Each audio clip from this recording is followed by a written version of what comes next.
लिखते हैं। 99%, 98% जिन बच्चों के आ रहे हैं, वो लोग क्या कैसे लिखते हैं। तो ये लोग अपन को, ये चीज अपन को भी पता चल जाए तो 98, 99 नहीं तो एटलीस्ट 75, 80% तो आ जाए अपनी, है कि नहीं अभी। सर लगाएं कुछ ऐसा जुगाड़, आज आज वही कोशिश करने वाले हैं अपन लोग। और ये क्लास सिर्फ और सिर्फ आपकी आज के एग्जाम के लिए नहीं, ये आपके 12th के एग्जाम के लिए भी, और अगर आपका छोटा भाई बहन कोई भी 10th का एग्जाम बोर्ड का दे रहा हो, उस वहां पे भी अप्लाई कर सकते हो आप। यहाँ से सीख के आप अपने छोटे भाई को या बहन को बता सकते हो। ठीक है, अरे कुछ तो यस बोलो। Sir. Yes sir. Yes sir. ठीक है, यस जो सर। कि आप जो स्क्रीन पर देख पा रहे हो वो आपकी वेबसाइट से लिया गया है। आपकी वेबसाइट से ही लिया गया है, Himachal Pradesh board of school education धर्मशाला। ये ओनली आप जो भी मैं दिखाऊंगा आपकी हिमाचल की वेबसाइट से ही लिया गया है, सारे की सारी चीजें। ठीक है, तो जरा देखिए सिलेबस पे आते हैं अपन लोग, मेन चीज। तो आपका जो पेपर होता है 3 घंटे का होता है, 60 मार्क्स का होता है। कुछ बच्चे बोले सर ये चीज पता है, क्यों ही टाइम वेस्ट कर रहे हो। हम सिर्फ ये देखना चाह रहे हैं कि हमारा कौन सा चैप्टर कितने वेटेज का आता है। जैसे हम फिजिकल वर्ड एक जो छोटा सा चैप्टर, उसका तो कोई मैटर है नहीं। मेन मेन मेजरमेंट है, कितने मार्क्स का है, 3 मार्क्स का है। मतलब इसमें 9 मार्क्स के कौन कौन से चैप्टर है, 9 मार्क्स के, इसको हटा देते हैं, ये 3 मार्क्स का है ना। 9 मार्क्स के एक तो काइनामेटिक्स है, एक लॉज ऑफ मोशन है, और एक प्रॉपर्टीज ऑफ बल्क मैटर है, एक ऑसिलेशन एंड वेव्स है, लेकिन ये हमने अभी पढ़ा नहीं है, ये हमारा बिना पढ़े में से है। लेकिन प्रॉपर्टीज ऑफ बल्क मैटर में कौन कौन सा चैप्टर पता है आपको भी, ये भी चैप्टर अभी पूरा हुआ नहीं है वैसे, पूरा हुआ नहीं है। हमने मैकेनिकल प्रॉपर्टीज ऑफ फ्लूइड आदि पढ़ लिया है, कैपिलरी हमारा हुआ नहीं है अभी। मैकेनिकल प्रॉपर्टीज ऑफ फ्लूइड में भी थोड़ा सा पार्ट रह गया है, और सॉलिड पढ़ लिया है। सॉलिड में भी स्ट्रेस स्ट्रेन कर्व मैंने आपको क्वेश्चन सॉल्व करवाया था, उसमें बताया बताया था। ग्रेविटेशन चैप्टर 4 मार्क्स का भले ही है, लेकिन अच्छा चैप्टर है, 4 मार्क्स का भले ही है। और जैसे वर्क एनर्जी एंड पावर, ये 3 चैप्टर, ये जो स्टार्टिंग के 3 4 चैप्टर हैं, ये बहुत अच्छे चैप्टर, यहाँ से स्कोरिंग ज्यादा अच्छा हो जाएगा। और स्कोरिंग अच्छा इसलिए भी हो जाएगा क्योंकि ये चैप्टर इंटरेस्टिंग लगते हैं आपको स्टार्टिंग में, लगते हैं कि नहीं।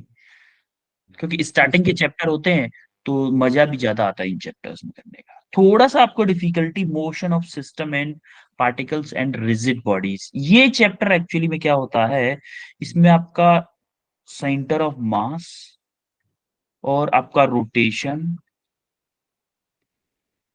एंड सर्कुलर मोशन, ये 3 चीजें आ जाती हैं।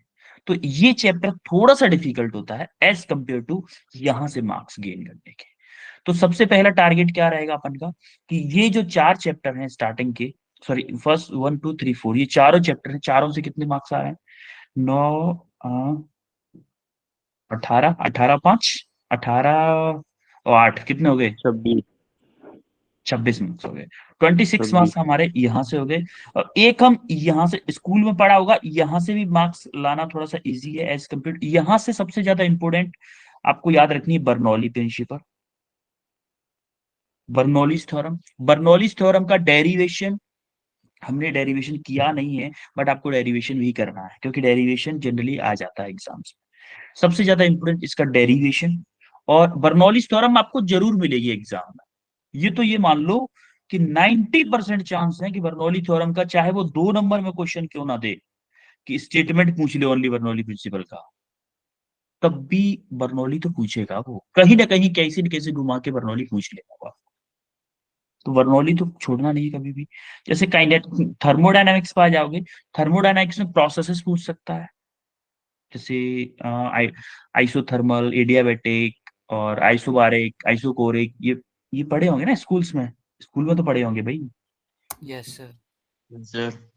अपन लोग मैक्स टू मैक्स सर। यहाँ तक सिलेबस कर पाए, यहाँ पे भी ये वाला चैप्टर अभी पूरा हुआ नहीं है। ये 3 पार्ट हमारे रह गए हैं, बिल्कुल क्लियर छूटे छूटे हुए हैं हमारे 3 पार्ट। तो हम थोड़ा सा पहले इसके बारे में बात करेंगे। अब मेन चीज क्या है भाई, ये हमारा उसका डिस्कशन हो गया। ये सिलेबस की भी बात है, सिलेबस में भी, उसमें भी क्या है, सिलेबस में भी देखो कुछ चीजें हैं जो कि बोर्ड में है, नीट में नहीं है। तो वो चीज हमने छोड़ रखी है, जो नीट में नहीं है, हटा दी गई है इस बार, लेकिन बोर्ड में है आपके में। तो वो चीज भी नहीं पढ़ाई है, जैसे वो छोटी मोटी चीजें हैं, उससे कोई फर्क नहीं पड़ेगा, उससे कोई फर्क नहीं पड़ेगा। तो ये उसका सिलेबस है, आप यहाँ से भी देख सकते हो कि मुझे क्या चीज पढ़नी है। जैसे अगर आप देखोगे तो हमारे फ्लूइड में हमारा टर्बुलेंट फ्लो कहीं लिखा होगा, इस वाले में टर्बुलेंट फ्लो उससे हटा दिया गया, रेनॉल्ड्स नंबर हटा दिया गया है, जो नीट से है, नीट से आपका रेनॉल्ड्स नंबर हटा दिया गया, तो वो हमने हटा दिया था, हमने पढ़ाया नहीं था वो चीज। ठीक है, तो उससे कोई खास ज्यादा फर्क पड़ेगा नहीं, क्योंकि वो उससे हो सकता है क्वेश्चन ना भी आए। लेकिन अब हम आते हैं मेन पेपर पे। पेपर आता कैसा है? अच्छा, इसमें वो भी दिया होगा शायद कि किस किस टाइप के क्वेश्चन सर। आते हैं। हाँ, ये रहा।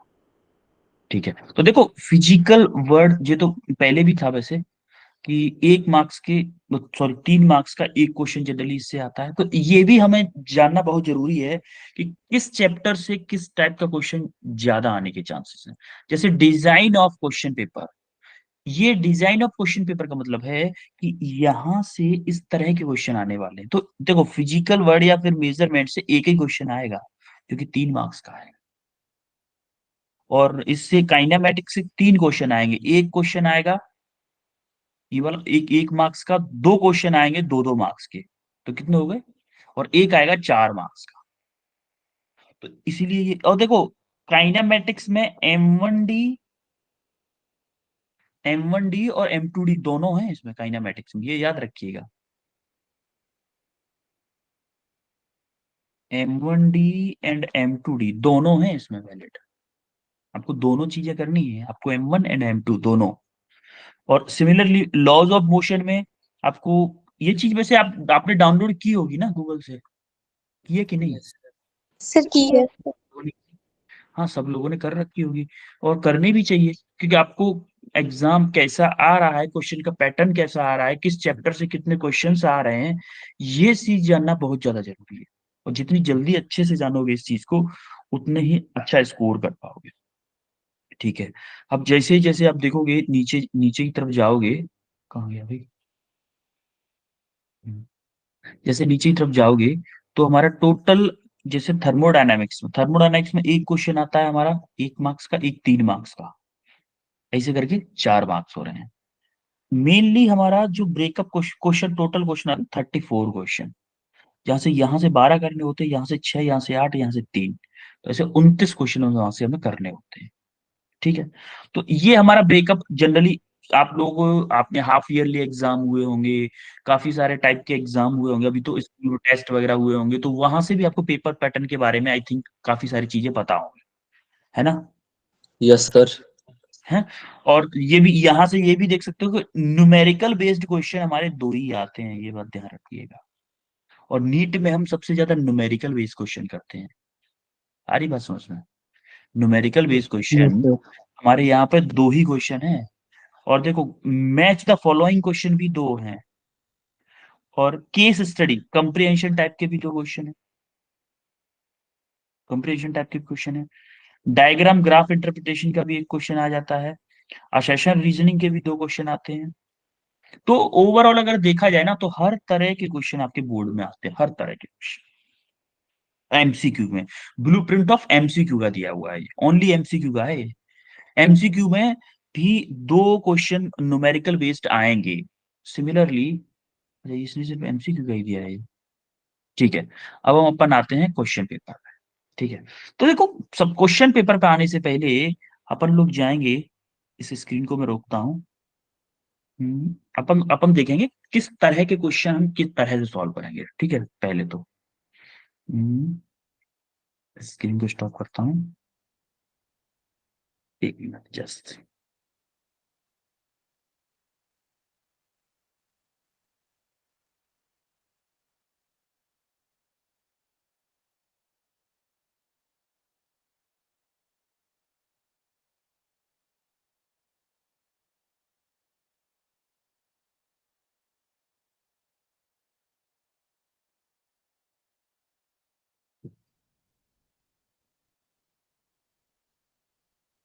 स्क्रीन दिख रही है आपको? हाँ सर। यस सर, दिख गए sir. Yes sir. White colour की दिख रही होगी बस ओनली, कुछ भी नहीं दिख रहा यस होगा सर। बाकी। Yes sir. तो हमारा एनालिसिस में अगर हम आंसर्स की देखें कि आंसर हम लिखना कैसे हो, तो देखो एक्चुअली में जो आंसर्स होते हैं वो कितने टाइप, क्वेश्चन कितने टाइप के आते हैं। हम लिख सकते हैं, एक तो तरीका होता है हमारा पॉइंट के फॉर्म में लिखने का। कुछ बच्चे बोलते हैं सर हम ना पॉइंट के फॉर्म में लिखेंगे तो बहुत बेहतर रहता है। एक क्वेश्चन होते हैं हमारे न्यूमेरिकल टाइप के।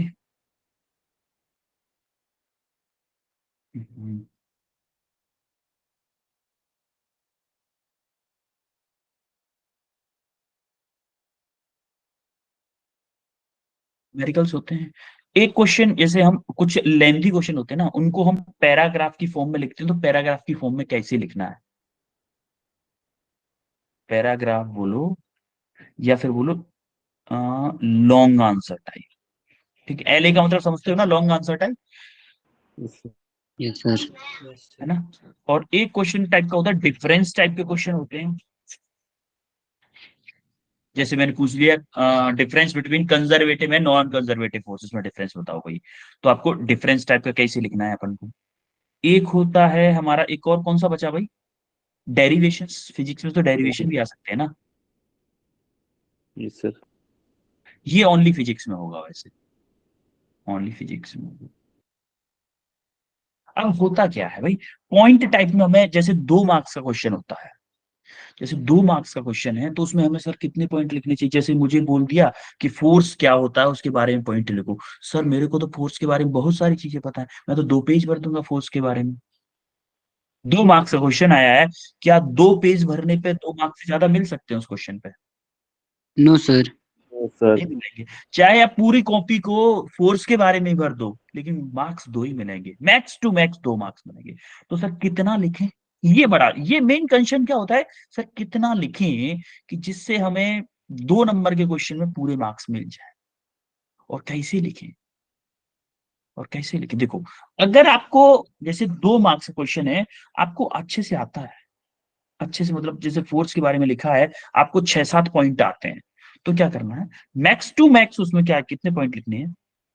जैसे अगर 2 मार्क्स का क्वेश्चन है तो उसमें 3 to 4 पॉइंट्स लिखने हैं, बुलेट पॉइंट, जैसे स्टार बना दो चाहे तो, ऐसे 1 2। अब अगर मान लो सर कुछ ऐसा टॉपिक आया जिसपे अपन को कम आता है, जैसे 5 मार्क्स का कोई क्वेश्चन है, ये आपका पॉइंट के फॉर्म में, कोई बच्चा पॉइंट के फॉर्म में लिखना चाहता है कि नहीं सर मैं ना पॉइंट की फॉर्म बहुत लिखूं, लेकिन 5 मार्क्स का क्वेश्चन पॉइंट की फॉर्म में बहुत लिखना। अगर कोई 2 मार्क्स का क्वेश्चन है या 3 मार्क्स का क्वेश्चन है, या फिर बोल दो इसको 3 मार्क्स का क्वेश्चन है, तो उसमें एटलीस्ट 5 to 6 पॉइंट्स लिखने हैं। अब आप कुछ बच्चे बोलेंगे सर मेरे को ना पता ही नहीं है, 6 6 पॉइंट तो, 5 पॉइंट या 6 पॉइंट मेरे को पता नहीं है, तो फिर मैं कैसे लिखूंगा। जैसे आपको पूछा कि right the properties of fluid, कोई क्वेश्चन आया 2 मार्क्स का क्वेश्चन है, राइट द, जैसे राइट द प्रॉपर्टीज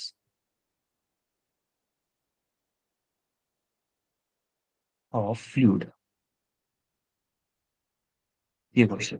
तो क्या मैं आंसर में ये लिख सकता हूं ना, आंसर। और एक चीज और, ये तो आपको पता होगा कि हमें क्वेश्चन में लिखना कैसे होता है कॉपी में, कि पहले लिखना होता है कि मान लो क्वेश्चन नंबर फर्स्ट का ए, या फिर बोल दो कि आंसर, आंसर लिखो, क्वेश्चन लिखो ही मत, ये लिखो जैसे आंसर, आंसर फर्स्ट का ए कर रहा हूं वही मैं, ऐसे बीच पेज पे लिखो, अंडरलाइन करो, यहां से स्टार्ट करना है लिखना। ठीक है, उसके बाद ये तो आई थिंक आप बोर्ड भी, 10th बोर्ड भी करके आए हो तो ये सारी चीजें पता होगी। तो आंसर्स में कैसे लिखना है, द, जैसे यहां से ये ऐसे शुरू कर दो, एक लाइन तो यहीं से भर दो, क्वेश्चन से ही भर दो एक लाइन तो, द प्रॉपर्टीज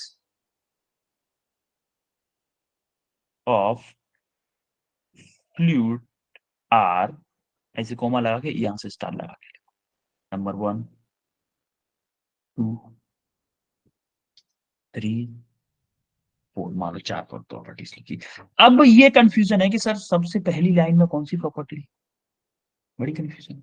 तो सबसे पहली लाइन में वो प्रॉपर्टी, वो चीज लिखो जो सबसे ज्यादा अच्छे से हो, जो सबसे ज्यादा अच्छा समझ में आ रहा हो। जैसे फॉर एग्जाम्पल मैं बोलूं कि मुझे वरुण के बारे में कुछ लिखना है। फॉर एग्जाम्पल चलो वरुण अनुज तोमर के बारे में लिखना है, लेकिन अनुज तोमर को मैं जानता नहीं, अनुज तोमर मैंने पहली बार नाम देखा है, तो अनुज तोमर के बारे में नहीं जानता। तो अनुज तोमर के बारे में फिर भी मेरे को कुछ लिखना है। अब फिर भी लिखना है तो मेरे को तो कुछ भी नहीं पता। मेरे को ये नहीं पता, सॉरी तनुज, तनुज नाम है, अब ये मेल है या फीमेल है मेरे को तो ये भी नहीं पता, तो मैं इसके बारे में कुछ नहीं लिख पाऊंगा। तो चलो वरुण का एग्जाम्पल ले लेते हैं।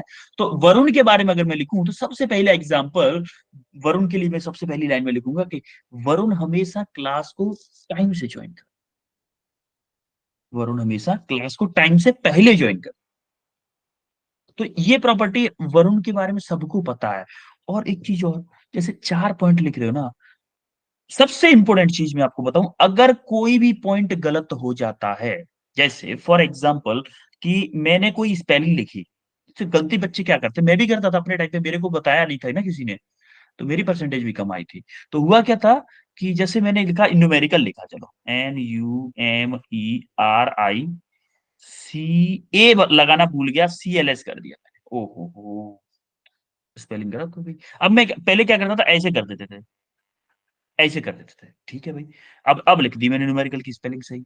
अब मैं अगली लाइन में गया, फिर से एक वर्ड आर आर ऐसे ऐसे करके हो गया, फिर मैंने इसको कर दिया, फिर मैंने ऐसे लिखा भाई। कितनी गंदा पेज लगेगा, आपने कितना भी पढ़ा हो, कितना भी अच्छा आंसर लिख लो, अगर ऐसे क्रॉस कर दोगे ना इस तरीके से, तो आपको पूरे मार्क्स मिल ही नहीं सकते, पूरे मार्क्स मिल ही नहीं सकते, मैं पक्का बोल सकता हूँ। क्यों? क्योंकि आप एक बात बताओ, आप कॉपी चेक करने बैठे हो, सबसे पहले आप क्या देखो, पेज जितना साफ सुथरा दिखेगा, राइटिंग मैटर नहीं करती, राइटिंग, मेरी राइटिंग कौन सी अच्छी है, देखो कैसी दिख रही है इस पे। मेरी राइटिंग खुद बेकार है। Same sir. राइटिंग मैटर नहीं करती, राइटिंग बस आपका जो लिखा है पढ़ने में आना चाहिए। ऐसा नहीं डॉक्टर्स वाली राइटिंग, सर हम तो डॉक्टर ही हैं, हमारी राइटिंग तो वैसे ही बेकार होती है। हाँ राइटिंग बेकार होती है, कोई नहीं। तो राइटिंग मैटर नहीं करती, लेकिन अब मैटर क्या करता है, ये नहीं करना। जैसे मान लो मेरी न्यूमेरिकल की स्पेलिंग गलत हुई, न्यूमेरिकल एक बार ऐसे करना है बस। अब देखो ये ज्यादा गंदा लग रहा है, फर्स्ट वाला या सेकंड वाला? फर्स्ट वाला। फर्स्ट वाला गंदा अगर है मैं सर। पूरे पेज अगर मैं पूरे पेज को भर दूंगा ना, तो आपको ये सेकंड वाला नजर भी नहीं आएगा। लेकिन अगर मैं एक लाइन वाइज पढ़ूंगा तो मेरे को पता चल जाएगा, हाँ ये बच्चे से मिस्टेक हुई है, इसलिए इसने एक ही बार काट दिया, बस खत्म कहानी। अब एक चीज और, अटेंशन ग्रैबर भी डालना है इसमें। अब अगर आपको 100% कॉन्फिडेंस है, जैसे मेरे को 100% कॉन्फिडेंस था कि वरुण क्लास को टाइम से ज्वाइन करता था, वरुण क्लास को टाइम से ज्वाइन किया है, तो मैं पहली बार में वरुण की क्लास का टाइम ज्वाइनिंग भी डाल दूंगा। अगर मैंने टाइम डाल दिया ना, अगर मेरे को टाइम 100% पता है और उस टाइम के नीचे अंडरलाइन लगा दो, तो ये समझ लो जो एग्जामिनर है वो आगे वाले 2 पॉइंट तो पढ़ेगा ही नहीं, मार्क्स देके आगे निकल जाएगा, क्योंकि एग्जामिनर को भी कॉपी के हिसाब से पैसे मिलते हैं चेक करने के। बच्चे यही तो करते हैं भाई, यही करते हैं। और फिजिक्स में सबसे मेन प्रॉब्लम क्या होती है कि अपन को पता है चीजें, वो टेक्निक नहीं आती ना, तो टेक्निक की वजह से अपन मार्क्स खाते हैं। जैसे फॉर एग्जांपल 2 मार्क्स का बर्नौली प्रिंसिपल पूछा, बर्नौली प्रिंसिपल का स्टेटमेंट बता दिया भैया, सारी एनर्जीज का सम सेम होता है, किसी भी पॉइंट पर देख लो, pressure energy, kinetic energy and potential energy का सम हमेशा कांस्टेंट रहता है। अब आपने ये स्टेटमेंट तो बता दिया, अब उसको आप और अच्छे तरीके से कैसे कह सकते थे, बर्नौली प्रिंसिपल स्टेट्स दैट, या फिर अकॉर्डिंग टू बर्नौली प्रिंसिपल, कुछ भी लगा दो आपकी मर्जी है। According to Bernoulli principle, Bernoulli states that, bracket ये वाले कॉमा लगाओ। हाँ, जैसे बर्नौली स्टेट्स दैट, ये वाले कॉमा लगाओ, ऐसी थ्योरी लिख दी, ऐसे करके यहां से यहां तक, और थोड़ा गैप के साथ में लिखो, गैप के साथ में, जैसे यहाँ पे बर्नौली लिखा स्टेट्स दैट। अब देखो थोड़ा पूरा इसलिए नहीं लिख रहा हूँ क्योंकि टाइम ज्यादा लग जाएगा अपन को, अभी अभी तो पॉइंट वाले पे ही है, न्यूमेरिकल में भी देखना है, पैराग्राफ भी देखना है, डिफरेंस भी देखना है, डेरिवेशन भी देखना है। तो थोड़ा सा कम एक्सप्लेनेशन में समझते जाइए। अगर कहीं पे भी डाउट लगता है तो बता दीजिएगा, ठीक है। तो जैसे ही हमने यहाँ पर मान लो स्टेटमेंट कंप्लीट हुआ, ऐसे करके अब नीचे अगर मैं लिख दूं P/ρg plus half V square by rho plus rho sorry g plus z equal to constant, तो क्या और ज्यादा अच्छा लगने लगेगा? इसको अगर मैं ब्लैक पेन से बना के डब्बे में बना दूं, यस सर। Yes sir. इस इसके 2 में से 2 मार्क्स मिलेंगे आपको, 100% श्योर है, क्योंकि आपने स्टेटमेंट तो दिया ही दिया है। अगर मान लो स्टेटमेंट में आपने थोड़ी बहुत मिस्टेक कर दी और ये ब्लैक कलर लिख के और डब्बा बना दिया ना इस पे, तो वो इसको पढ़ेगा ही नहीं, बोलेगा नहीं बच्चे ने ये सही लिखा है ना, तो ये तो सही होगा ही होगा। तो ऐसे करके सीधे 2 मार्क्स लेके आगे बढ़ जाएगा, क्योंकि वो जितने टाइम में इसको पढ़ेगा एक क्वेश्चन और चेक कर लेगा, जिससे कि वो दो और ज्यादा कॉपी चेक करेगा, ज्यादा पैसा कमाएगा। पैसा कमाना है ना सबको, yes sir no? Yes yes sir. Sir. Yes ये सर। ये समझ के लिखो हमेशा पेपर में कि टीचर को चेक करने में परेशानी नहीं होनी चाहिए, क्योंकि अगर टीचर को परेशानी हुई ना चेक करने में या फिर पढ़ने में, आपकी राइटिंग पढ़ने में अगर परेशानी हुई, तो वो काट के उसको 0 देने में कुछ नहीं जा रहा है, क्योंकि ना उसको कोई पकड़ने वाला है, ना कोई उसको बोलने वाला है कि तुमने 0 क्यों दिए इस पे। आ रही बात समझ में? तो ये यस चीज सर। ध्यान रखिए, टीचर यस को सर। चेक चेक करने वाले को समझो कि वो बच्चा है, केजी क्लास का बच्चा है, उसको हमें एक एक टर्म, एक एक चीज, सारी चीजें बता देनी चाहिए। तो फिर में टीचर हमें परेशानी में डाल देंगे। ये कौन बोल रहा है भाई? आ, तो फिर टीचर हमें परेशानी में डाल देंगे, बट परेशानी इसका मतलब ये नहीं है कि सभी टीचर ऐसा करते हैं। अगर अब ज्यादा हद होगी ना कि आप बहुत ही ज्यादा गंदा लिख रहे हो और बिल्कुल समझ में ही नहीं आ रहा टीचर का, तो काट देगा वो, फिर तो काटेगा ही ना। तो ऐसा नहीं करना है। अगर आपकी राइटिंग ज्यादा अच्छी नहीं है, तब भी इंग्लिश की राइटिंग वैसे अच्छी होती है, ज्यादा खराब नहीं होती लोगों की, हिंदी की राइटिंग खराब होती है, इंग्लिश की राइटिंग ठीक होती है। इंग्लिश में ए ई आई ओ यू तो पता ही नहीं चलता कब ए है, कब ई है, कब आई है, क्या ओ है। अगर किसी की स्पेलिंग मिस्टेक भी है मैं करता था वैसे, अपने टाइम पे करता था, कि जैसे फॉर एग्जाम्पल मेरे को टीचर की स्पेलिंग नहीं पता, तो मैं क्या करता था, टी ई ACHER ऐसे कर देता था। अब पता चल रहा है आपको कहीं क्या ए है क्या ई है? पता चल रहा है क्या? No sir. नहीं पता चल रहा ना।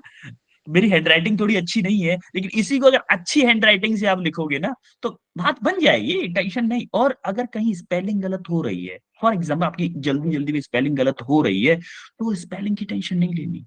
स्पेलिंग कोई चेक नहीं करता, स्पेलिंग चेक नहीं करता। मेन चेक करते हैं जो कंसेप्ट के वर्ड्स हैं, मेन कंसेप्ट के वर्ड्स। जैसे बर्नौली प्रिंसिपल में क्या चेक करेगा कोई, प्रेशर एनर्जी, काइनेटिक एनर्जी और पोटेंशियल एंड 3 वर्ड्स को चेक करेगा बस। ये 3 वर्ड दिख गए, वो बाकी थ्योरी पढ़ेगा ही नहीं, आगे बढ़ जाए नंबर देके आपको। आ रही बात समझ में? तो जैसे ही पॉइंट पे आते हैं अब हम, तो ये तो थी हमारी गलती न करने वाली चीजें, कि ये गलतियां करनी ही नहीं है, कि एक लिख के काटना नहीं है, ऐसे ऐसे नहीं काटना है, कभी भी ऐसे नहीं काटना है। ओनली अगर गलती हो गई तो ऐसे एक पेन से काट दे, एक बार में काट दे। और स्टार्ट पेपर वहां से करना है जो सबसे अच्छा आता, क्योंकि first impression is the last impression. पहले बार के जो स्टार्टिंग के 2-3 क्वेश्चन में अच्छा इंप्रेशन पड़ गया ना, तो वो फ्लो फ्लो में चला जाएगा, टीचर अच्छे मार्क्स। फिर आप बोर्ड के बाद वो बोलोगे सर मजा आ गया, पेपर एकदम मस्त हुआ था और एकदम मजा आ गया। पढ़ के जाए सारी चीजें, ठीक है। पहले पॉइंट में सबसे बेस्ट नॉलेज के अकॉर्डिंग सबसे अच्छा जो पॉइंट आपको याद हो वो लिखो, उससे कम वाला लिखो दूसरे में, मान लो उससे थोड़ा सा कम लग रहा है, और एक लास्ट के लिए बचा के रखो। बीच में भले थोड़ा सा झोल कर दो, एक एक दो पॉइंट बीच में झोल कर दो। अगर आप 4-5 पॉइंट लिख रहे हो, ये मैं जुगाड़ वाली बात बता रहा हूँ, ऐसा करना नहीं है वैसे, आता है तो ठीक। करते हैं। ठीक है, ये अपन लोगों के बीच की बात है, किसी को बताना मत, क्योंकि उन टीचरों को पता चल गया, बोलेंगे ये तो झोल करके जा रहे हैं, बीच वाले पॉइंट ही पहले पढ़े हैं। ना ना ना अगर आता है तो सारे करेक्ट लिखो, अगर नहीं आता तो क्या करें, नहीं आता तो क्या करें, मार्क्स तो लेने हैं, मार्क्स तो लेने हैं ना, तो ऐसा ही करना होता यस है, सर। ऐसा ही करना होता है। ठीक है, तो ये पॉइंट वाइज समझ में आया? Yes yes sir. Sir. Yes sir. Yes कोई सर। कोई डाउट हो तो आप बोल दीजिएगा। ठीक है, जैसे यस न्यूमेरिकल में सर। आते हैं, न्यूमेरिकल को जरा यहाँ अच्छा कलर चेंज कर लेते हैं, क्योंकि मैच ना हो कुछ भी हमारा। न्यूमेरिकल के लिए ले लेते हैं ब्लैक। ठीक है, जब भी हमारा वैसे न्यूमेरिकल आते कम है आपके, लेकिन फिर भी न्यूमेरिकल में सबसे पहले गिवन डाटा, जो कि मैं हम हमेशा क्लास में करवाता था। गिवन डाटा, गिवन डाटा में कैसे लिखना है, पहले हम क्या करते थे, वेलोसिटी v डायरेक्ट। कैसे क्या करना है, जैसे मान लो किसी ऑब्जेक्ट में दिया है इनिशियल वेलोसिटी 10 मीटर पर सेकंड, तो आप लिखोगे इनिशियल वेलोसिटी, इसको माना क्या है आपने, v माना इक्वल टू 10 मीटर पर second. Final velocity, sorry initial को मैंने हम u मानते थे ना, तो u लिख देते, आपकी मर्जी है, आप जो मानना चाहो, u मानते थे u लिख देते हैं, इसको v मानते थे, क्यों, आपको फॉर्मूला याद हो जिस तरीके से उससे लिख दो। मान लो फाइनल वेलोसिटी में 2 मीटर पर सेकंड मान लेता। अब जब वैसे ही मैं एक एग्जांपल बता रहा हूं कैसे करना है, जैसे मैंने इनिशियल फाइनल बता दिया, एक्सीलरेशन मान लो फॉर एग्जांपल कुछ भी दिया हुआ है, now formula used, formula used, कौन सा फॉर्मूला यूज करोगे, equation of motion v equal to u plus, यहां पे लिख दो equation of motion, first equation, second equation, third equation, जो भी इक्वेशन है वो इक्वेशन ऑफ मोशन लिख दो। Now equation of motion, equation motion लिखा, और यहाँ पे क्या बना दिया आपने, यहाँ पे क्या बना दिया, जो भी इक्वेशन है v equal to u plus a T.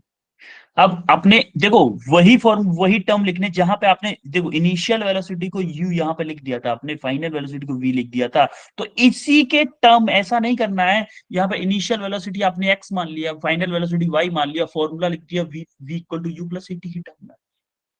आ रही बात समझ, आपने Yes, sir. टर्मिनोलॉजी किसी और बुक की यूज कर ली, फॉर्मूला किसी और बुक का लिख दिया, ना ना ना, जिस जो टर्मिनोलॉजी आप ऊपर यूज कर रहे हो उसी टर्मिनोलॉजी में आपको फॉर्मूला लिखना है। उससे होगा क्या कि मैंने क्या बोला कि एग्जामिनर को बच्चा समझे, कि वो अगर मेरे आंसर्स को बच्चा भी पढ़े वो भी समझ जाए, बट अभी भी काम आएंगी और आपके 12th में भी काम आएंगी, डोंट वरी, आपके 12th बोर्ड के लिए फिर बताएंगे अपन लोग, डोंट वरी, फिर बताएंगे। बट अभी लेकिन आपके लिए अब बहुत अच्छा फायदा है, फायदा क्या है कि आप अभी ट्राई करोगे 11th के एग्जाम में, 12th क्लास के जो एग्जाम होंगे, प्री बोर्ड होंगे और आपके हाफ ईयरली होंगे, क्वार्टरली होंगे, जो भी एग्जाम होंगे सब में ये टेक्निक ट्राई करना, उससे आपको प्रैक्टिस इतनी हो जाएगी ना। अभी स्टार्टिंग में थोड़ा सा टाइम लगेगा, जो भी टाइम लगना है 11th में लग जाएगा आपका, बहुत अच्छी बात है, बहुत अच्छी बात है आपके लिए। प्रैक्टिस प्रैक्टिस करते करते उस टाइम तक आपको पता ही नहीं चलेगा कि एक्चुअली में ये मुझे करना पड़ता था, ये तो अपने आप होने लगेगा फिर, तब तक आपसे, तब तक खुद से होने लगेगा ये आपसे, ठीक है। उसके बाद क्या करना है, उसके बाद जैसे ही फॉर्मूला यूज कर लिया, फॉर्मूला यूज करने के बाद में सिंपल वैल्यू पुट कर दो, पुट, या फिर लिखना चाहो लिख दो कि सब्सटीट्यूट 10 मीटर पर सेकेंड फॉर v, अगर टाइम है तो, अगर टाइम नहीं है, थोड़ा सा आपको लग रहा है कि नहीं मैंने टाइम थोड़ा सा अदर क्वेश्चंस पे ज्यादा दे दिया है, तो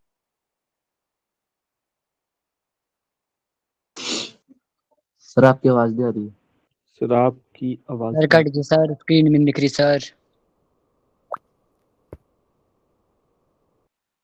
हाँ भाई हाँ।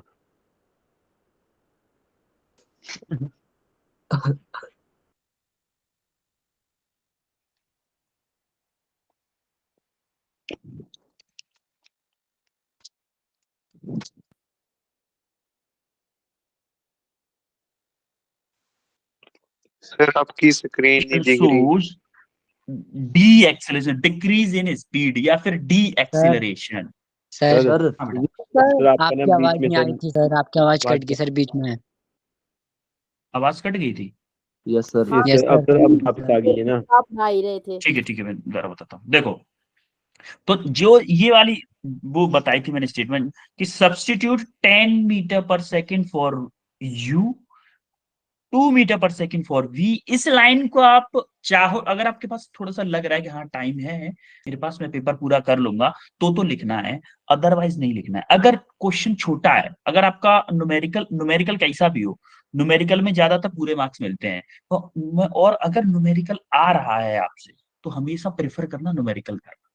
जो टॉपर्स होते हैं ना, टॉपर्स, वो डेरिवेशन और न्यूमेरिकल इन पे ज्यादा ध्यान देते हैं, थ्योरी पे सबसे कम ध्यान देते हैं, क्योंकि थ्योरी में आप कितना भी अच्छा लिख लो, कितना भी रट लो, 100% परफेक्ट नहीं लिख पाओगे, कहीं ना कहीं कुछ ना कुछ मिस्टेक हो जाएगी। लेकिन न्यूमेरिकल में क्या है, जो फॉर्मूला लगा दिया आपने सही और सब कुछ सही किया, आंसर आपको परफेक्ट मिलेगा, मार्क्स पूरे मिलेंगे। आ रही बात समझ में? तो first preference derivation and numericals को देना। अगर ऐसा लग रहा है कि नहीं सर मेरे को तो पासिंग मार्क्स लाने हैं, तो फिर थ्योरी पे दे लेना, लेकिन थ्योरी भी पढ़ना, क्योंकि अगर पेपर घूमता है, पेपर अगर टफ आता है ना, तो थ्योरी साथ देती है। थ्योरी में भी बताएंगे थ्योरी को कैसे लिखना है, कि अगर नहीं आ रहा है कोई क्वेश्चन, मान लो मेरे को पता ही नहीं चल रहा, मैंने कभी बुक उठाई नहीं, उस चैप्टर का नाम ही नहीं सुना, मान लो मैकेनिकल प्रॉपर्टीज ऑफ सॉलिड, मेरे को पता ही नहीं क्या होता है, मेरे को ये पता है सॉलिड नाम सुना है मैंने, सॉलिड नाम सुना है, और सर ने ना एक बार, मैं सपने में उठा था, सर की क्लास गलती से ज्वाइन हो गई थी मेरे से, तो सॉलिड, सर सॉलिड के बारे में बता रहे थे कि वो मटेरियल जिस पे फोर्स लगाने के बाद में अपनी शेप को आसानी से चेंज नहीं करता है, उसको हम सॉलिड बोलते हैं। तो मेरे को एक स्टेटमेंट पता है, इसी स्टेटमेंट को थोड़ा सा लंबे टर्म में कैसे लिखना है, नहीं आता तब भी कैसे लिखना है। लेकिन ये हरकत कब करनी है, जब बिल्कुल भी नहीं आता और हम बैठे हुए हैं ऐसे, जैसे बोलते हैं छत को देख रहे हैं यार, जंगल रोशनदान को देख रहे हैं, जहां से पंखा चल रहा है, पंखे को देख रहे हैं यार, आ नहीं रहा है पेपर में, क्या करें, कैसे करें, क्या करें, तब करना है ये काम, बैठना नहीं है। एक भी क्वेश्चन पेपर में छोड़ के नहीं आना, एक भी, मतलब ऑप्शनल वाले भी नहीं कर देने हैं, कि सर ने बोला था ऑप्शनल वाले भी क्वेश्चन करके आएंगे, ऑप्शनल वाले नहीं करने हैं। जितने क्वेश्चन, जैसे उसने बोला कि 30 क्वेश्चन करने हैं, 25 क्वेश्चन करने हैं, 25 के 25 क्वेश्चन करके आने हैं, क्योंकि वहां नेगेटिव मार्किंग नहीं है। हरी बात समझ में? Yes sir. Yes sir. ठीक है, तो अभी न्यूमेरिकल का पॉइंट ऑफ व्यू समझ में आया। न्यूमेरिकल के आंसर के बाद में जो आंसर A = -2 मीटर पर सेकंड आया हमारा, फॉर एग्जांपल लिया था हमने, कोई सॉल्व नहीं किया है, आया हमारा, उसको ब्लैक बॉक्स में ब्लैक पेन से बंद करो बॉक्स में, और जो नेगेटिव साइन आया है उसका मीनिंग बताओ नीचे कंक्लूजन में, बस। कोई आपके पूरे में से पूरे मार्क्स छीन ही नहीं सकता, गारंटी है, पूरे में से पूरे मार्क्स मिलेंगे। अगर ये 5 मार्क्स का क्वेश्चन है, 5 मार्क्स मिलेंगे। ठीक है, यस मैं सर। बोल रहा हूँ। यस सर, ठीक है सर। बढ़िया ओके, सर। अब हम आते हैं पैराग्राफ पे, अब हम आते हैं पैराग्राफ पे। ठीक है, थोड़ा सा टाइम का क्रंच है, तो हो सकता है थोड़ा फास्ट हो, बट आप ध्यान रखिएगा कि अगर कोई भी प्रॉब्लम आती है तो दोबारा पूछ लीजिएगा। अब हम आते हैं पैराग्राफ, जो कि लॉन्ग आंसर टाइप क्वेश्चंस होते हैं, जैसे कभी पूछ लिया, अब लॉन्ग आंसर टाइप क्वेश्चन, तो सर लॉन्ग आंसर टाइप, जैसे फॉर एग्जांपल उसने पूछ लिया कि the difference between conservative non conservative, ये तो डिफरेंस में आ जाएगा, चलो ये तो डिफरेंस में आ जाएगा। जैसे लॉन्ग आंसर टाइप में आपको पूछ लिया बर्नौली प्रिंसिपल का एप्लीकेशन पूछ लिया, application, write the application of Bernoulli principle, ये भी इंपोर्टेंट क्वेश्चन आ जाता है, लॉन्ग आंसर टाइप में क्वेश्चन आ जाता है, write the principles of Bernoulli principle, वो बर्नौली थ्योरम। अब मेरे को सर वैसे तो नहीं पता है, सर आपने बताया था कुछ चीजें, लेकिन उनको इस लॉन्ग आंसर है तो बेटा उसको थ्योरी में वैसे तो नहीं लिख सकते स्टेटमेंट टाइप में, कि सर हमारे घर की चद्दर जो उड़ती है, आंध तूफान आता है, तब वो बर्नौली प्रिंसिपल के अकॉर्डिंग उड़ती है, तो ऐसे लिखोगे क्या? नो नो नो, अपन को ये पता है कि भैया एनर्जी का कुछ होता है, बर्नौली प्रिंसिपल में एनर्जी का उलट फेर कुछ होता है। तो चद्दर कैसे उड़ती है ये तो बता भी, ऊपर हवा निकलती है, तेज चलती है, और नीचे नहीं चल पाती है, इसलिए होता होगा। तो ऊपर कोई चीज उड़ती है प्रेशर की वजह से उड़ती होगी, तो कुछ प्रेशर एनर्जी से रिलेटेड तालम झोल करके कुछ लिख दो, अगर नहीं आता है तो। अब अगर आता है उस पे बात आती है, मेन चीज तो पढ़ के जाना है, तो सारी चीजें आनी चाहिए। ठीक है, तो हम अपन को मान लो उसने पूछा application of Bernoulli principle, Bernoulli spelling बड़ी है तो थोड़ा अभी ऐसे लिख देंगे बर्नौली प्रिंसिपल, तो अपन कैसे लिखेंगे द बर्नौली प्रिंसिपल, या फिर बर्नौली, पहले तो एक लाइन तो हम क्वेश्चन से ही भर देंगे, पहली बात, एक लाइन तो हमें क्वेश्चन से ही भर देनी है, Bernoulli the application of Bernoulli principle are as follows as given below, ऐसे करके कुछ भी तो फर्स्ट हेडिंग डाला। इसमें क्या करना है, लॉन्ग आंसर टाइप में हेडिंग जरूर डालनी है, हेडिंग। एक चीज और बताऊं, अगर आपको अगर आपको जैसे मान लो किसी लॉन्ग आंसर टाइप में हेडिंग पता है, जैसे आपको 6 या 7 हेडिंग पता है आपको, जैसे 5 या 6 एप्लीकेशन, 5 मार्क्स का क्वेश्चन है तो आपको 5 एप्लीकेशन पते होने चाहिए। 1 मार्क्स का एटलीस्ट 1 मार्क्स का एक एप्लीकेशन, ठीक है। अगर नहीं पता है ना तो नंबर मत डाल, तो नंबर मत डालना, क्योंकि नंबर डाल दोगे तो मान लो 4 एप्लीकेशन पता है आपको, है ना, और मार्क्स पूरे मिलने चाहिए 5 पे, तो हो सकता है वो 4 को पढ़ने के बाद में गलती से उसको 5 वाली फीलिंग आ जाए, पूरे मार्क्स दे दे। 4 तो आपके हैं ही, नंबर डाल दोगे तो वो पक्का हो जाएगा, उसको पता चल जाएगा एग्जामिनर को कि 4 है। ये ट्रिक्स है बेटा, बस और कुछ नहीं है। ये ट्रिक्स उस टाइम के लिए हैं कि कम इनपुट दे के एग्जामिनर से ज्यादा आउटपुट कैसे निकलवाया जाए, बस, और कुछ नहीं है। और ये टॉपर्स लोग फॉलो करते हैं, टॉपर्स लोग फॉलो करते हैं कि भाई कम इनपुट देख के ज्यादा आउटपुट कैसे निकाले। अब अगर मान लो आपको पता है कि ठीक है सर, हम अपन को पता है सारी चीजें, कि मुझे 5 नहीं सर 8 एग्जाम्पल, 8 पता है तो और अच्छी बात है, 8 को लिखो, लेकिन थ्योरी कम कर दो, उसकी थ्योरी कम कर दो। जैसे मान लो मेरे को बर्नौली एप्लीकेशन के सिर्फ 3 ही पता थे, लेकिन 3 के बारे में थोड़ी अच्छी नॉलेज थी, तो एक काम करो, पहले पेज पे 1 लिखो, पहले पेज पे ओनली 1 लिखो, ओनली, और वो भी बिना नंबर डाले, वो भी बिना नंबर डाले। फर्स्ट लिखो स्टार बना के, जैसे कि किसी फ्लोइंग पाइप में पानी जा रहा है तो उसमें काइनेटिक एनर्जी, प्रेशर एनर्जी और पोटेंशियल एनर्जी कैसे कैसे वेरी करती है, ये सारी चीजें, क्रॉस सेक्शनल एरिया कम होता है, एनर्जी बढ़ जाती है, प्रेशर बढ़ जाता है, वॉल्यूम कम, वो सॉरी, प्रेशर बढ़ जाता है, वेलोसिटी बढ़ जाती, प्रेशर बढ़ जाता है तो वेलोसिटी कम हो जाती है, वेलोसिटी कम हो जाती है, एरिया कम हो जाता है तो वेलोसिटी बढ़ जाती है। इस तरह से आपने फर्स्ट लिख दिया। मान लो सेकंड लिखना है, सेकंड दूसरे पेज पे लिखो, पेज पलटने के। और एक चीज और, जैसे आपने लॉन्ग आंसर या शॉर्ट आंसर कोई भी खत्म किया, जैसे मान लो मैंने ये क्वेश्चन मेरा फर्स्ट का, सॉरी, आंसर, जैसे फॉर एग्जांपल मैं, मेरा आंसर चल रहा था 2 का बी, है ना, 2 का बी मैंने ऐसे ऐसे करके लिखा, यहाँ पे एंड हो गया, यहाँ पे एंड हो गया। मैं यहीं से स्टार्ट नहीं कर दूंगा कि आंसर 2 का सी, यहीं से स्टार्ट नहीं करना है। जस्ट क्या करना है, अगर उस पेज में, अगर उस पेज में नीचे 4 लाइन से ज्यादा है, 1 2 3 4, 4 लाइन तक है, तो पेज को छोड़ के आगे पेज पे, क्योंकि कॉपी काफी बड़ी आती है। ऐसा तो नहीं, कितने पेज की कॉपी आती है मेरे को, बोर्ड, एचपी बोर्ड की पता नहीं वैसे, सर 7 6 4 5 60 5 6 कितने की, 36 पेज, 36 पेज की बोल रहा है अश्वनी, तो 36 पेज की बोल रहा है भाई। बोर्ड्स में क्या आती है बोर्ड, ऐसे, हमें लगा बोर्ड में आती है सर वो तो, बोर्ड में आती है ऐसी। बोर्ड की है, स्कूलों में अच्छा तो सर अच्छा, 5। आपके स्कूल की, ये स्कूल तो में स्कूल तो में ही 4 होगा ना, पेज वाली तो थी। बी कॉपी मिल जाएगी ना फिर तो, बी कॉपी, अरे ये तो बहुत अच्छी बात है, पता है आपको, मैं जब पेपर देता था ना तो मैं बी कॉपी बड़ी जल्दी मांगता, बड़े स्वैग से, क्लास में आपकी क्लास वाले सब बैठे हुए हैं और वहां पे आप बी कॉपी मांगो, देखो क्लास में क्या स्वैग बनता है, अरे यार बच्चा, बंदा पढ़ के आया है, यस सर, बहुत पढ़ के आया है, ये बी कॉपी तभी तो ले रहा है कि नहीं, यस सर, बंदा जीता है कि नहीं। हाँ, ऐसा लगता है, वाह भाई वाह, बंदा पढ़ के बड़ा टैलेंटेड बच्चा है, ये पता है कहाँ से पढ़ रहा है, मेरे को पता नहीं चल रहा, किसी कोचिंग में जाता नहीं है, ये पढ़ कहाँ से रहा है, इतने ऐसे कैसे कर रहा है भाई, कॉपी भर दी इसने, मेरे 2 क्वेश्चन हुए, बंदे की कॉपी भर गई,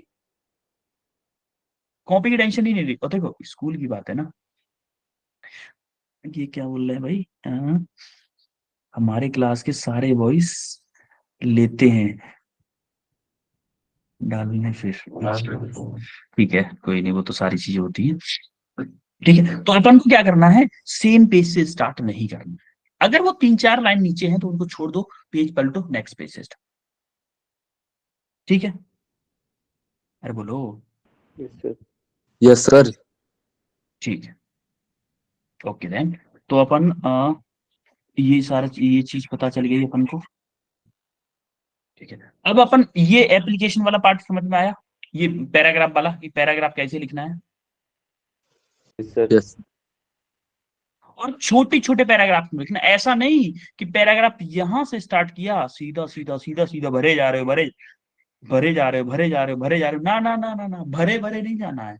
अगर आपकी 4 या 5 लाइन लगातार हो गई, 5 लाइन लगातार हो गई जैसे, तो उसके बाद में जो नेक्स्ट पैराग्राफ उसी टॉपिक से रिलेटेड भले, तो थोड़ा सा आगे से स्पेस छोड़ दो, इतना सा स्पेस छोड़ दो, यहां से स्टार्ट कर दो कि गैप हो जाए, इसके बीच में, या फिर एक लाइन बीच में छोड़ दो, गैप हो जाए, जिससे कि थोड़ा पेज ज्यादा भीड़ भाड़ ना लगे पेज में।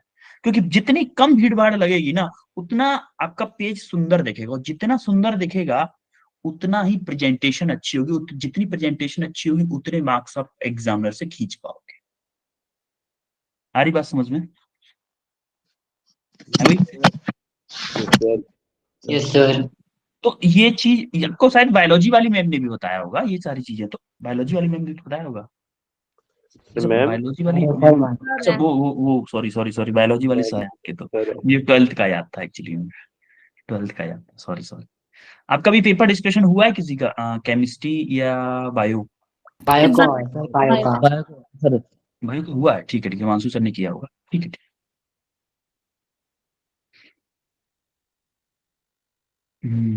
ठीक है ठीक है, मानसू सर ने किया है, फिर कोई बात ही नहीं है। चलो ठीक है, तो हम आते हैं डिफरेंस पे। अब देखो ये सारी चीजें, जैसे ये ओनली फिजिक्स में लागू होती है न्यूमेरिकल्स वाली, और केमिस्ट्री में भी लागू हो जाती है, और ये डेरिवेशन हमारा ज्यादातर फिजिक्स में ही होगा, केमिस्ट्री में तो बहुत ही कम होगा, शायद ही कोई हो, और बायो में तो डेरिवेशन का नाम ही नहीं है। तो डिफरेंस की बात आती है, डिफरेंस में सबसे मेन चीज देखिएगा कि जैसे हम पहले बीच में, सबसे पहली बात, अगर कोशिश करोगे डिफरेंस को हम टेबल बना के लिखे, जैसे फॉर एग्जाम्पल मैंने लिखा है यहाँ वरुण, एक साइड है वरुण, एक बच्चे का नाम और ले लेते हैं, फॉर एग्जाम्पल तनुज। तनुज का नाम, तनुज के बारे में मुझे कुछ पता नहीं है एक्चुअली में। तनुज, आप तनुज तोमर यस पहले आए सर। हो क्लास में? सर अभी अभी की हुई, न्यू न्यू ज्वाइन की हुई, अभी तो जनवरी में ही। मतलब इस जनवरी? हाँ जनवरी। हाँ, वही वही ना कह रहा हूँ मैं, क्योंकि मेरी इस क्लास में तोमर कोई था ही नहीं, मेरे को सरनेम से याद है एक्चुअली में, क्योंकि मैं भी तोमर हूँ ना, इसलिए इसलिए कोई और याद भी नहीं रहता वरना। ठीक है, तो तनुज का ही नाम ले लेते हैं, चलो न्यू ज्वाइनी है, ठीक है कोई ना, तनुज। देखो, मेरे को तनुज के बारे में कुछ नहीं पता है, तनुज के बारे में कुछ नहीं पता, लेकिन तनुज के बारे में लिखना तो पड़ेगा, कुछ ना कुछ पूछ लेंगे तनुज से। फॉर एग्जाम्पल मैंने वरुण के बारे में पहला स्टेटमेंट लिखा कि वरुण अपनी क्लासेस, जैसे मान लो हमारा क्लास स्टार्ट हुआ शायद, आई थिंक जुलाई से स्टार्ट हुआ था, नहीं मई से, मई मई जुलाई से से स्टार्ट सर। हुआ, जुलाई से स्टार्ट हुआ था, मान लो हमारा क्लास जुलाई से स्टार्ट हुआ था, ऐसे ऐसे करके मान लो यहाँ तक मेरा फर्स्ट पॉइंट पहुंचा, यहाँ तक फर्स्ट पॉइंट पहुंचा। तनुज का सिंपल सा था, तनुज का फर्स्ट पॉइंट मैंने लिखा, तनुज है ज्वाइंट इन जनवरी, तो तनुज का फर्स्ट पॉइंट यहीं तक खत्म हो गया। तो जो सेकंड पॉइंट लिखूंगा वरुण का, तो यहीं से आएगा वही सेकंड पॉइंट। तो सेकंड पॉइंट मैंने वरुण का कुछ भी लिखा कि वरुण क्लास में अच्छा रेस्पॉन्स करता है, कुछ भी X Y Z, Varun Varun बहुत शरारती बच्चा है, ये लिख दिया, चलो ठीक है। तो वरुण का सेकंड पॉइंट यहाँ तक खत्म हुआ। तो तरुण का जो है ना सेकंड पॉइंट में यहां से ना लिख के यहां से लिखो, जस्ट इसके सामने से। सेकंड पॉइंट इसका यहाँ पे है, तो इसका यहाँ। अरे बस में और एक चीज और बता दूं कि अगर मैं फर्स्ट वाले में वरुण की क्लास ज्वाइनिंग डेट की बात कर रहा हूं, तो तरुण की भी क्लास ज्वाइनिंग की ही बात करूंगा। ऐसा नहीं कि वरुण की क्लास ज्वाइनिंग डेट की बात कर रहा हूं और तरुण की हाइट की बात करने लग जाऊं फर्स्ट वाले पॉइंट में। सबसे इंपॉर्टेंट चीज, सबसे इंपॉर्टेंट, ये बहुत इरिटेट करती है एग्जामिनर को, बच्चे यही गलती करते हैं। जो प्रॉपर्टी, या फिर इससे पहले एक कॉलम और बना दो प्रॉपर्टी वाला, वो थोड़ा सा लेंथी हो जाता है और पेपर में टाइम भी मैनेजमेंट करना होता है, तो इसीलिए मैं उस चीज को नहीं बताना चाह रहा हूं। बट अब उस चीज का ध्यान रखो कि फर्स्ट पॉइंट में सबसे पहले तो सबसे अच्छा पॉइंट लिखना जो आपको सबसे अच्छे से आता हो, पहली बात। दूसरी बात, पॉइंट, जो पॉइंट आप वरुण के लिए लिख रहे हो वही पॉइंट तनुज के लिए लिखना हो। जैसे वरुण की अगर हाइट की बात कर रहे हो, तो तनुज की उसी उसके अगले वाले पॉइंट, जैसे सेकंड पॉइंट में मान लो वरुण की हाइट की बात कर रहे हो, तो सेकंड तनुज के पॉइंट में, तनुज के सेकंड पॉइंट में आपको हाइट की ही बात करनी होगी। सिमिलरली, जैसे आप वरुण के फैट के बारे में बात कर रहे हो, तो तनुज के फैट के बारे में बात करनी होगी थर्ड पॉइंट में। आ रही बात समझ में? Yes same sir. पैरामीटर होना चाहिए, दोनों में सेम पैरामीटर होना चाहिए, अलग अलग पैरामीटर ना हो जाए। अलग अलग पैरामीटर हो गया तो एग्जामिनर का दिमाग घूम जाएगा, उसका दिमाग घूम गया तो फिर वो हमें घुमा देगा भाई। तो हमें यही तो नहीं करना, उसका दिमाग नहीं घुमाना है भाई। जितने टाइम के लिए आपकी कॉपी उसके हाथ में है, उसको ऐसा फील होना चाहिए कि भाई क्या बच्चा है, 2-4 नंबर तो दया करके दे जाएगा। ठीक है। Yes sir. कुछ बच्चे बोल रहे हैं सर मेरे को बोर्ड देना नहीं है, अभी से क्यों प्रेशर लूं इस बात का। बेटा मैं प्रेशर की बात ही नहीं कर रहा। अभी से जब आप आदत में डाल लोगे ना, ये ऐसी प्रैक्टिस हो जाएगी 12th के बोर्ड तक आप उखाड़ दोगे। 12th के बोर्ड में जब आप जाओगे ना, तो सेशन की जरूरत भी नहीं पड़ेगी इस टाइप की सेशन की भी जरूरत नहीं पड़ेगी। आपको बोर्ड में दिख भी जाएगा। आपको स्कूल टाइम पे आपकी जो भी क्लासेस में देख रहे हो, जब आप सेम पढ़ के आप अपनी या फिर टेस्ट वगैरह की तो कॉपी भी दिखाते हैं ना, टीचर्स दिखा देते हैं ना कॉपी कि बेटा यस सर।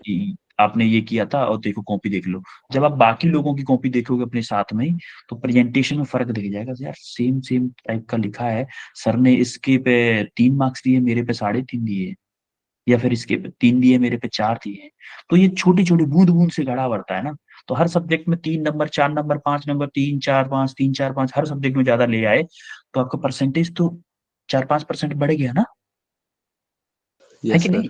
Yes sir. तो यही Yes, sir. ऐसे ही मैटर करता है। ऐसे ही देखो, नॉलेज 80% से जितने भी ऊपर के बच्चे होते हैं ना, 80% से ऊपर के, उनकी लमसम बराबर होती है सबकी। सिर्फ फर्क होता है प्रेजेंटेशन का। सिर्फ प्रेजेंटेशन डिफरेंस करती है बस।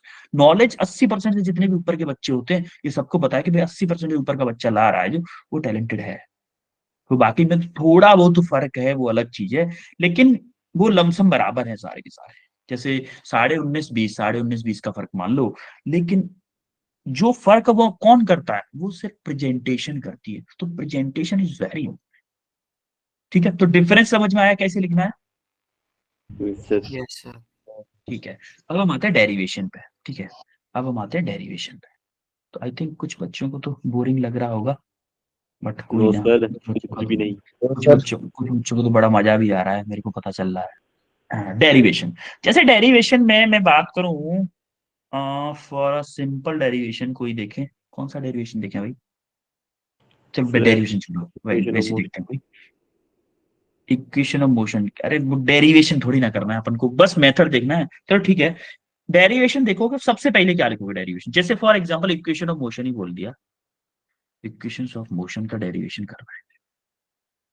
इक्वेशन ऑफ मोशन की शुरुआत कहाँ से होती है, हाइट स्पीड टाइम डिस्टेंस वाले फॉर्मूले से ही होती है। तो अपन को वहां तक नहीं जाना। चलो, तो सबसे पहले क्या करोगे, सबसे पहले हम कौन कौन से वेरिएबल यूज करने वाले हैं डेरिवेशन। जैसे फॉर एग्जांपल हमें कोई डायग्राम बनाना पड़ रहा है, और एक चीज सबसे मेन इंपॉर्टेंट, यूज डायग्राम्स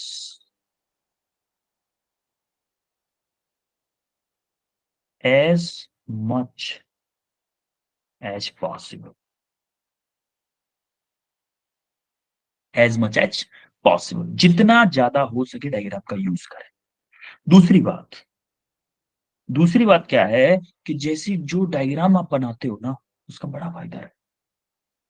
जैसे मैं इक्वेशन ऑफ मोशन का यूज कर रहा हूं, अगर मैं वी यू वेलोसिटी को डिफाइन कर रहा हूं, तो मैं एक काम और भी कर सकता हूँ ना, यहाँ पे ऐसे बनाऊं, एक गोला यहाँ पे बनाऊं, एक गोला यहाँ पे बनाता हूँ।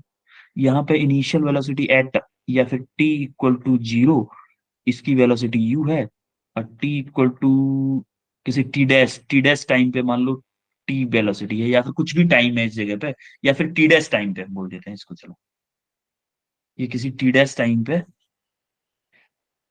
टी डैश टाइम पे इसकी वेलोसिटी वी है, और इसका एक्सेलरेशन मान लेते हैं, कुछ भी एक्सेलरेशन मान लो, कोई अननोन है, या फिर एक्सेलरेशन ए मान लेते हैं। चलो, एक्सेलरेशन कांस्टेंट एक्सेलरेशन है, इस टाइम पे भी एक्सेलरेशन ए है। अब मैंने ये जो डायग्राम बना दिया ना, ये जो डायग्राम बना दिया है, एक्चुअली में मेरा कोई एफर्ट लगा ही नहीं इस डायग्राम। जो मैं यहाँ पे एक्सप्लेन करूंगा वो भी बड़ी इजीली एक्सप्लेन कर दूंगा। टी क्या है, मेरा टाइम है, या तो ऐसे एक्सप्लेन कर दो, या फिर here t is the time, u is initial velocity, v is final velocity, and a is acceleration, या ऐसे कर दो। या फिर ये ज्यादा इजी है कि यू क्या है, इनिशियल वेलोसिटी, वी क्या है, फाइनल वेलोसिटी, ए क्या है, एक्सीलरेशन। आ रही बात समझ में। ये सारे टर्म जैसे डिफाइन किए, as we know that, as we know, word का भी यूज करना सीखो थोड़ा सा। एज वी नो कि ये ऐसे ऐसे करके ये आगे आगे आएगा डेरिवेशन। तो हमें ये चीज हमेशा याद रखनी, टर्मिनोलॉजी पहले डिफाइन करनी है, टर्मिनोलॉजी पहले डिफाइन करनी है, और as much as possible diagram का यूज करना है। हरी बात समझ बच्चों। Yes sir. है भाई? ठीक है। Yes, sir. अच्छा देखो, अच्छा फ्लो चार्ट का यूज कैसे करेंगे सर? फ्लो चार्ट कैसे यूज करेंगे? चलो ठीक है। फ्लो चार्ट का मैं एक यूज आपको एग्जांपल बता दूं। जैसे फॉर एग्जांपल आपको कोई क्वेश्चन आया कि ग्रेविटेशनल एक्सेलरेशन का फॉर्मूला कोई बताएगा मेरे को? ग्रेविटेशनल एक्सेलरेशन का GM/r R. G r square GM/r R square. r²। Yes, GM/r²। इसका एक और फॉर्मूला होता था, G equal to, sorry G dash था, चलो मान लो ये G डैश था, G upon M 1 plus H/r r का होल स्क्वायर। था कि नहीं है? अब Yes, sir. यहां से मेरे को लिखना है कि यहां से अगर मेरे को लिखना हो कि किसी ने बोला कि भाई अर्थ में जो ग्रेविटेशनल फील्ड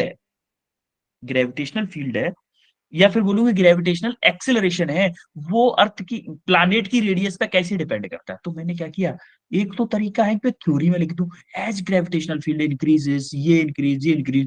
तो मैं क्या करूं, पहले इस डायग्राम इस फॉर्मूले को लिख दूं। As we know G and M are constant. So G dash is directly proportional to 1/r²। बोल सकता हूं? यस बोल सर। सकता हूं कि नहीं? अब देखो, अब मैं थोड़ा सा उसकी तरफ जाऊंगा, फ्लो चार्ट की तरफ। इससे क्या होगा आपका? दो दो फायदे हैं। इससे फायदे क्या है आपके? दो फायदे हैं। नंबर एक, आपको थ्योरी कम लिखनी पड़ेगी। नंबर दो, आपकी प्रेजेंटेशन बढ़ेगी। देखो, थ्योरी में जो थ्योरी क्वेश्चन है उसमें जितनी ज्यादा न्यूमेरिकल पॉइंट ऑफ व्यू। अब एक बात बताओ, मैं आपको छोटा सा एग्जांपल देता हूं, डेमो। मैंने लिख दिया 2+2 और 2+2 कौन सा ज्यादा आसान है करना? नीचे वाला। नीचे वाला। इसको बोलूं फर्स्ट, इसको बोलूं टू, कौन सा ज्यादा आसान है करना? फर्स्ट या टू। सेकंड? सेकंड। सेकंड करना ज्यादा आसान है ना, बल्कि क्वेश्चन तो सेम ही है ना। ये भी 2+2 है, ये भी 2+2 है भाई, अलग तो कुछ भी नहीं है। इसका मतलब समझ रहे हो कि जितनी जल्दी आपको समझ में आएगा उतनी जल्दी आप राइट करके आगे बढ़ोगे ना, क्योंकि टाइम आपको अपना भी बचाना है और एग्जामिनर का भी बचाना है। तभी दोनों का फायदा होगा, एग्जामिनर का पैसा पैसा ज्यादा कमा के और अपन को ज्यादा मार्क्स मिल के। आ रही बात समझ में? Yes sir. देखो, आज की क्लास को एकदम दिमाग में गढ़ा लेना। तो जैसे इसको तो हटा देता हूँ, ये 2+2 को, तो ये तो हमने ऐसे ही एग्जाम्पल लिया था। आपको डेमो देना पड़ता है ना, इसलिए मैंने डेमो दे दिया तुरंत। अब देखो, यहाँ पे अगर मैं बोलूं कि अगर मैं आर को बढ़ाता हूं तो मेरा जी डैश कम हो जाएगा। क्या मैं इतनी थ्योरी की जगह पे ये लिख सकता हूं? Yes sir. तो देखो, मैंने क्या किया एक्चुअली में, जो मैं बोल के लिखना चाहता था वो सारी चीज मैंने ऐसे समझा दी। और अगर मैं छोटी सी एक स्टेटमेंट भी डाल दूं, एज आर इंक्रीजेस, या फिर आप इंक्रीजेस ना लिखना चाहते हो ना, थ्योरी में भी ऐसे लिख दो, या फिर as r increases G decreases. खत्म कहानी। कोई दो में से 2 मार्क्स का क्वेश्चन अगर ऐसा आता है, उसमें से कोई काट नहीं सकता, आपके मार्क्स काट नहीं सकता। सारी बात समझ में? Yes sir. अभी अब बताओ, कोई डाउट हो तो? अब हो गया, ये चारों पांचों चीजें हो गई। और कोई भी डाउट, कोई दुविधा, कोई परेशानी किसी को? तो इसका नो सर। कहाँ गया ये?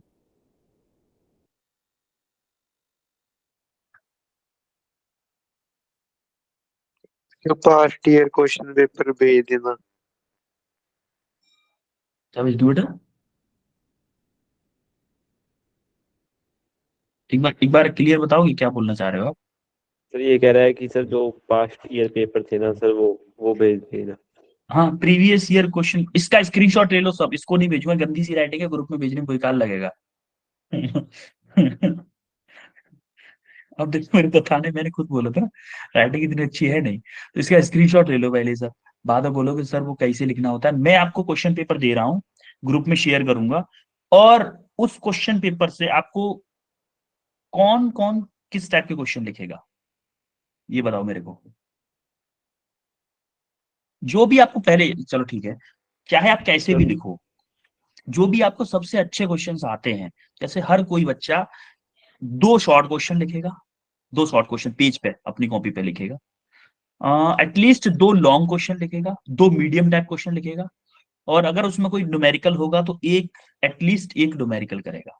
आपकी मैं प्रेजेंटेशन देखना चाहता हूँ कि कैसे प्रेजेंट करोगे आप कॉपी पे, ठीक है। और कोशिश करना कि चीटिंग ना करो, चीटिंग करना चाहो करो, कोई दिक्कत नहीं है, अभी आप पढ़ोगे एग्जाम के लिए प्रिपरेशन करोगे, बट कोशिश करना कि चीटिंग ना करो, अपनी लैंग्वेज में ट्रांसफॉर्म करने की कोशिश करना, क्योंकि टीचर पहचान लेता है कि बच्चे ने मैं पहचान लूंगा भाई, वहां तो आप बुक ले जा नहीं सकते, वहां तो आप खुद से ही लिखोगे, तो जितनी जल्दी खुद से लिखने की प्रैक्टिस करोगे वो ज्यादा बेहतर है, ठीक है। और मेरे को व्हाट्सएप करना है अपना नाम, SRN नंबर और बैच, ओके सर। ठीक है।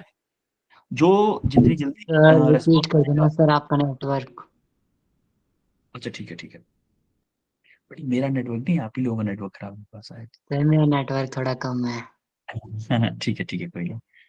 आप लोगों को जो मैं क्वेश्चन पेपर, आपको सैंपल पेपर शेयर करूंगा ग्रुप में अभी इसके बाद में, क्लास के बाद में, उसमें से आपको कुछ क्वेश्चंस करने हैं, जैसे एटलीस्ट दो या एटलीस्ट 3 क्वेश्चन आपको, 12 क्वेश्चन होते हैं ना ऑब्जेक्टिव, तो 3 क्वेश्चन आपको शॉर्ट टाइप 2 मार्क्स के शॉर्ट टाइप क्वेश्चन करने हैं, और 2 या 3 क्वेश्चन आपको मीडियम करने हैं, और 2 क्वेश्चन एटलीस्ट लॉन्ग, और 1 या 2 न्यूमेरिकल। ये सबको करके लाना है, डिफरेंट डिफरेंट, जिसको जो अच्छा लगता है वो करो, लेकिन करो। और 5 नंबर के क्वेश्चन में 2 पेज होने चाहिए एटलीस्ट, 2 पेज। टारगेट बनाओ, कैसे भरोगे पेज को, कैसे भरोगे पेज को, देखो जरा। सर 5 नंबर का क्वेश्चन आता ही नहीं सर, उसमें सर 3 नंबर तक आते हैं क्वेश्चन। Yes sir. 3 नंबर तक आते हैं ना, ठीक है, 3 नंबर के 1.5 पेज भर देना, ठीक है। Yes sir. सर ठीक है, ओके, फिर और ओके किसी को कोई सर। डाउट हो तो बताओ। क्लियर है सब? Thank you sir, good night. Okay, sir you welcome everyone. Thank you. Sir immersive sir use question हाँ बेटा बताओ। जो चैप्टर नहीं हुए हैं, मोशन की ड्राइवेशन भेज देना। किसकी डेरिवेशन बेटा? Sir equations of motions. ठीक है, डेरिवेशन, ठीक है। Yes sir. सर जो चैप्टर नहीं हुए नहीं, उनके इम्पोर्टेंट टॉपिक ग्रुप में भेजना है, ठीक है। ठीक है, ग्रुप में मैं थोड़ा सा और रिसर्च करूंगा, उसके अकॉर्डिंगली भेजूंगा मैं, ठीक है। Thank you sir, bye sir. Okay, you welcome, bye बेटा, bye everyone, bye sir. Welcome, bye everyone, bye, you welcome.